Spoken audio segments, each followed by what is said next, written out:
Today, two of our power users will talk about how they are using CARPL in addressing their AI needs.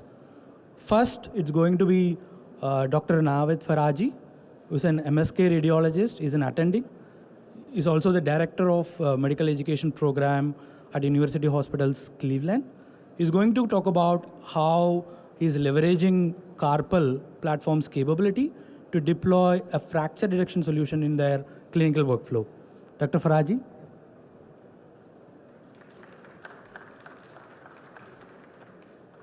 All right, folks, thank you for joining us today. I'm tasked with describing 2 years of experience in 7 minutes, so let's see how it goes. I'm a musculoskeletal radiologist in Cleveland, Ohio, and again, we're going to talk about a fracture detection tool for appendicular radiographs. Just briefly, we decided the best location to implement this tool was our Level 1 Trauma Center in downtown Cleveland. Just a lot more volume there. We wanted the trainees to be able to interact with the tool, so we decided to implement it in downtown. And here's just a little schematic about some information about our institution. The tool that we decided to utilize was AZMed's RayVolve. We had a pre-existing relationship with AZMed, the great folks at AZMed, and working together and doing a study to get FDA clearance. And rather than work directly, we decided maybe a great three-way partnership would be to implement RayVolve through CARPL, since we had a relationship with CARPL as well. So we decided to go for a three-way collaboration. But in this study that is just published in Academic Radiology, you can check it out, we saw that RayVolve had a very high standalone accuracy, as you can see, 0.986 AUC, and high sensitivity and specificity, while also 27% decrease in interpretation time for those appendicular radiographs in the study. On the bottom left, you can see a radical schematic, and that's the name to our Innovations in AI group in Cleveland, Ohio, always looking for new collaborators. Here's a slide. Just the purpose of this slide is just to demonstrate that CARPL is a robust solution that's willing to adapt to whatever you want in your institution. So, for us, we wanted a tool that's going to send secondary captures that I don't have to go to a separate viewer, just shows up in my PACS. I just want everybody to be able to function in the same way with this additional piece of information rather than to have to break their work habits to go to a different website. And CARPL was willing to work with us and make that a reality. So they have many different types of solutions, and again, they're right next door if you'd like to ask some questions about it. But this is how the data kind of moved in our clinical adoption. It's basically in the bottom left, you can see that the exam is performed, and then simultaneously we had that exam go to Sectra, which is our PACS, and then simultaneously that's sent to the CARPL's router. Okay, so the images are immediately available, and then about 1 to 2 minutes later, the secondary capture comes over from CARPL and RayVolve telling us whether there's any fractures detected or not. In addition, there's a DICOM tag that will associate with that image telling us whether there is a suspicious finding or no suspicious finding, and that was kind of the purpose of our study, prioritizing the work list in the presence or absence of suspicious findings. So here's kind of what that looks like, you can see here. So this is our work list on the top right, and in the bottom left you can see we've added this column, AI findings or no AI findings, and for examinations where there's a suspicious finding as determined by RayVolve and CARPL, then it shows up as suspicious finding, and if there's no suspicious finding, it shows up as no suspicious finding. So we've coached our faculty and our residents to not only prioritize by the date and time of the examination, but also prioritize suspicious finding examinations over non-suspicious, so those patients who have had trauma or really need treatment can be seen more rapidly by the downstream providers.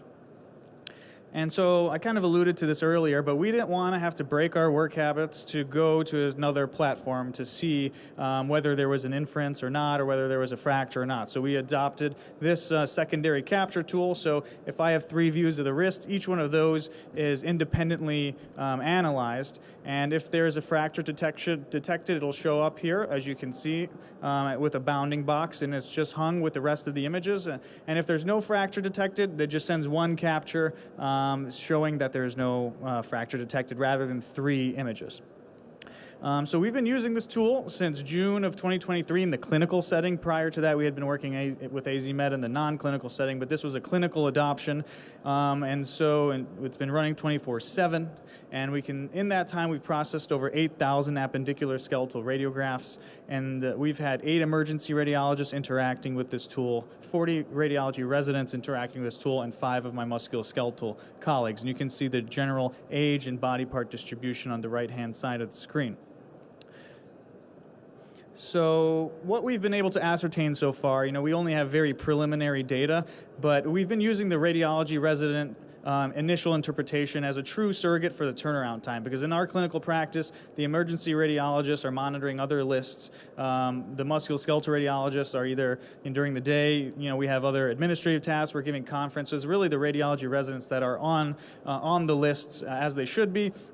And so using that as a surrogate for a true turnaround time, we've shown that before, this is for positive exams only as detected by the final report, whether there was a fracture or no fracture, but we've shown that before the implementation, 33 minutes was the average turnaround time for positive examinations, and that has decreased to 23 minutes after the implementation of this workflow prioritization through CARPL. And we used 5 p.m. to 7 a.m. again because that's when the radiology residents are working and they're on call and they're monitoring those lists more avidly. And so before AI, we had no CARPL or AZMed to give us these additional pieces of information, as you can see. And then after AI, we've been able to use those tools to successfully prioritize our work list. Just briefly, a couple things here. The residents love it. It gives them valuable information, gives a second pair of eyes. In future directions, we hope to expand more broadly across other parts of our institution and to utilize additional tools that CARPL has to offer. So thank you for your time. Thank you, Dr. Faraji. Next, I want to invite Dr. Kent Hutson, Director of Innovation and Clinical Operations and RAD Partners, to talk about how you leverage CARPL to evaluate multiple MSK solutions. Okay, thank you. That's me. Okay, cool. So this talk is going to be a little bit more about choosing what kind of model you want to use. There are a number of vendors out there. For this particular application for fracture, we had 4 different models, and we wanted to decide which one we wanted to use. So a little introduction, Radiology Partners, we have about 3,600 radiologists. We read about 52 million exams a year.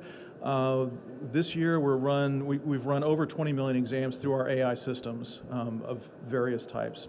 So when we do something, we need to make sure that it works for a lot of different areas, that it works across our footprint, which is all 50 states. So this map is outdated. And to do that, we have a process that we work through.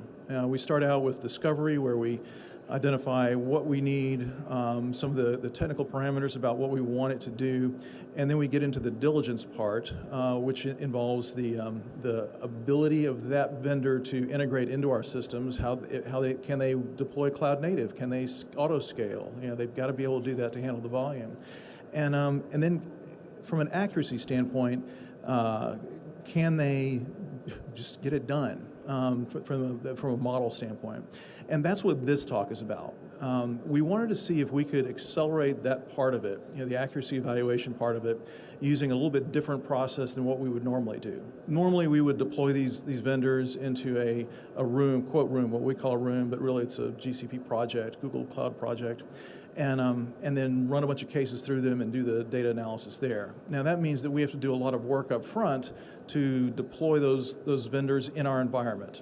So we did it in a way that hopefully will speed things up. We took 20,000 studies across 17 body parts and picked a mix of about 50% normal, 50% abnormal based on natural language processing of the report. And then we uploaded all those, anonymized them, uploaded them all to CARPL, and did the inferencing in CARPL, so about 60-something thousand inferences. And based on that, we identified about 3,800 studies that needed to be reviewed. Now, this is kind of the workflow that CARPL uses when they're doing the actual inferencing and uploading and all that. But if there is with the results of that inferencing, if all of the vendors agree that there was a fracture, fine, that's it, that's ground truth. If none of the vendors agreed there was a fracture, that, if they all agreed there was no fracture, sorry, then there's no fracture, ground truth. If there was any disagreement among any of the vendors, then we had a radiologist look at it. So that's the 3800. And I'm going to move a little bit faster because I think I'm going to run out of times. And this is where the CARPL really came in handy. So CARPL gives us a platform where the radiologist could go onto the system and have a work list of the studies that needed to be annotated, and we would just crank through these. Now, it got to where it would take me only 20 to 35 seconds to ground truth one of these images. So in this case, there's a fracture. So I click yes for fracture. Boom, I go on to the next case. So repeat 3,800 times. And there's some tools in there to help you track how many have been annotated, who's been annotating the most. Kudos to the ones that annotate the most, and keep the process moving. And I can tell you, this is you have to actively manage the radiologists when they're annotating these things to keep things moving along. Just a fair warning. Then the CARPL does their magic, where they calculate all the statistics for each of the models, and then we can download tables that have what the models, what the results are based on the ground truth, but also the comments that each of the radiologists made while they were reviewing. And actually, that's a very valuable part of this whole process, not just the sensitivity, specificity, whatever, but the wow cases, or the cases where the AI really made a difference. In this case, that fracture in the bottom there that has the box around it, 2 of the AI models identified the fracture. Going back to the original report, the reading radiologist missed that ulnar fracture. So hey, that's a wow case. Also in this one image, you can see that this particular model identified a fracture on the radial head. There's no fracture there. That's an overcall, okay? It's important when you deploy these models that you let the radiologist know that, hey, this thing's going to overcall radial head fractures, pretty good chance, so that if they see that, they don't get so worried that they let automation bias get hold and they report something that's not there, right? So it's very important to get those lessons learned to the radiologist so that they can understand how to use the tool. And we've seen this over and over again with every AI tool that we've deployed. If you don't educate the radiologist so that they understand how to use the tool, then you're not going to get the results that you expect. Okay. Some other fancy charts. I'm not going to dwell on these because I have 1 minute left, but it gives you an opportunity to see how each of the vendors performs with different body parts. And the only way to really get this statistically significant was to do that 20,000 studies so that we can have 1,000 or more studies per body part. So. All I have. Thank you very much.